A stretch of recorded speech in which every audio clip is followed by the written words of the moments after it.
semuanya, saya Hanung Budi Ningrum dari kelas Sejarah TL2. Pada kesempatan kali ini, saya akan menjelaskan isi film berjudul Dunkirk yang dirilis pada tahun 2017, sekaligus menghubungkannya dengan materi sejarah Perang Dunia Pertama dan Perang Dunia Kedua. Pertama, saya akan menjelaskan sinopsis tentang film ini.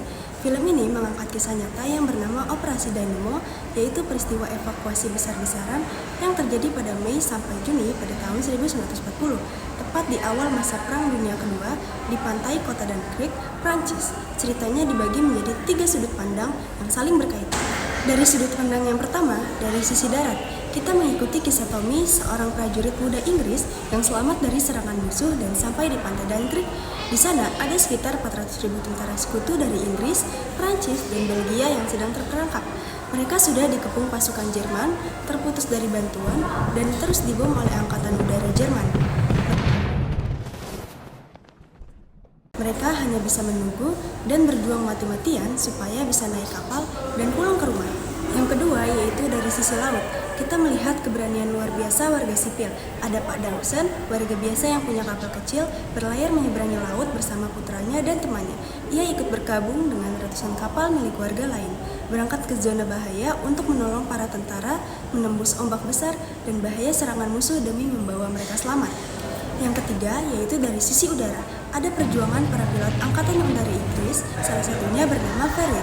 Ia menerbangkan pesawat tempur Spitfire untuk melindungi pasukan di bawahnya.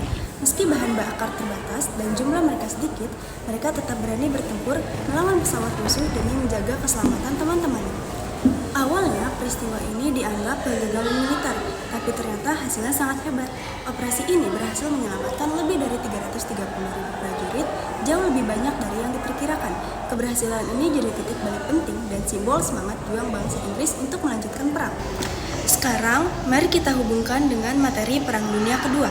Peristiwa ini terjadi pada tahun 1940 pada saat Jerman menggunakan strategi perang kilat atau Blitzkrieg. Pasukan Jerman bergerak sangat cepat dengan gabungan tank dan pesawat, sampai bisa menguasai Belanda, Belgia, dan Prancis dalam waktu singkat. Inilah materi yang kita pelajari tentang jatuhnya Prancis dan posisi Inggris yang jadi sangat kritis. Di film ini juga terlihat jelas kekuatan udara Jerman yang mendominasi, peran besar Angkatan Laut Inggris, serta bagaimana warga sipil ikut berjuang. Ciri khas perang modern di Perang Dunia Kedua yang melibatkan seluruh bangsa dampaknya sangat besar, karena kalau pasukan ini musnah, Inggris mungkin sudah menyerah dan sejarah akan berubah sama sekali. Selanjutnya yaitu hubungannya dengan Perang Dunia Pertama bisa kita lihat dari beberapa hal. Pertama, soal strategi perang. Kalau Perang Dunia Pertama itu identik dengan Perang Parit, pertempurannya lambat, diam di tempat, dan bertahan. Nah, di Perang Dunia II seperti di Dunkirk ini, cara bertempurnya sudah berubah jadi perang bergerak yang cepat, dinamis, dan pakai banyak mesin serta pesawat. Perubahan ini terjadi karena negara-negara belajar dari pengalaman berat mereka saat Perang Dunia Pertama dulu. Yang kedua yaitu soal peran Inggris. Baik di Perang Dunia I maupun Perang Dunia II, Inggris selalu jadi kekuatan utama sekutu yang bertahan melawan Jerman, selalu bekerja sama dengan Prancis, dan sangat bergantung pada kekuatan laut serta jalur selat Inggris sebagai pertahanan utama. Ketiga yaitu dari sisi sejarah penyebabnya. Kita tahu Perang Dunia Pertama berakhir dengan kekalahan Jerman dan perjanjian Versailles yang sangat memberatkan bangsa Jerman. Dendam, masalah ekonomi, dan ketidakpuasan akibat perjanjian itulah yang nantinya membuat bangkit kekuasaan Hitler dan akhirnya memicu Perang Dunia Kedua. Jadi peristiwa Dunkirk ini sebenarnya adalah dampak berantai dari hasil Perang Dunia Pertama yang belum selesai diselesaikan. Yang terakhir yaitu persamaannya ada di peran warga sipil.